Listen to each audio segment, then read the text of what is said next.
Ay Sabado nga pala ngayon ng hapon, ay di napilit na naman tayong pumunta sa birthday nitong si Brian. Ay sabi ko nga hindi sana ako sasama at mag-i-edit pa ako ng video. Ay kinuwentuhan ba naman ako meron daw maha, spaghetti at pansit. Ay di yun, ang tiyan ko biglang pumitik. Ay di biglang napasama. Ay nakasabay nga namin bumiyahe itong si Ate Ating. Ay hindi ko nakilala, ay akala ko lokal. Ay ang gara ng pormahan mag-ice skating daw sila. Tama gayon, ice skating. Ay di pito nga kami magkakasama dyan, si Kuya Eric, si Kuya Raymond, si Brian, si John Mark, si CJ, at ang aming prinsesa, itong si Athena. At saka ay di ako. Ay akala ko talaga ay lokal itong si Athena. Ay di nagbas nga kami papuntang city, wala namang ibang sasakyan. Pagdating nga ng city, ay di naglakad-lakad kami para mag-transfer ng bus. Ay dalawang biyahe nga pala papunta sa kabilang accommodation. Ay nagkakatuwaan nga kami dyan, drone shot daw At itong pati itong si Athena, napagkamalan ko talagang lokal. Ay nandito nga sa kabilang accommodation ng my birthday. Ay first time nga daw makarating nitong si CJ dito sa kabilang accommodation. Ay mga nahihiya pang dumiretso. Kapupugi naman. Ay pagdating nga namin may mga bisita palang Pilipina. Ay di nagkahiyaan pa nga. Ay di ito nga pala ang my birthday, si Troy. 29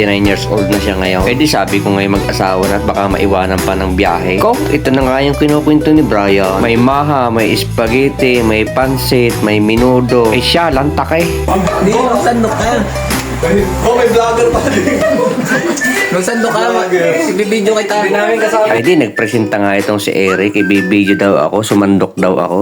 Ay di una ko nga kinuha spaghetti, kasarap, tsaka yung maha. Sinamahan ko na rin ng pansit, tika konti laang. Ay di lahat nga ng luto ay ang sarap, siyempre libre. Ay di kami ng mga lalaki na nga lang yung natira dyan. At yung mga babae ay umuwi na. Ay nahiya siguro, inaya pa namin mag-inuman Ay di ito nga ang una namin tinungga, 5 litrong red wine. Ay di medyo matapang din nga, 10.5% Ay di ako nga ang tanggiro ngayon. Yari kayo ngayon sa akin. Ay di unang tagay nga nitong si GC. Ay kabigat 5 litro nga itong binili ng my birthday ay panalo red wine Ay di ito nga ang maganda sa birthday na ito. Marami pa nga sa kanila ang hindi ko nakakaharap sa inuman Dahil sa loob ng 2 taon, pangalawang beses pa rin nga lang ako napadayo dito ng inuman.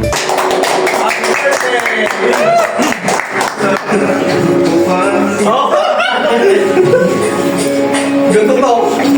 Iwan na ka. Nasa mo naman. Diyan na gumaganda yung boss mo sa mic na yan.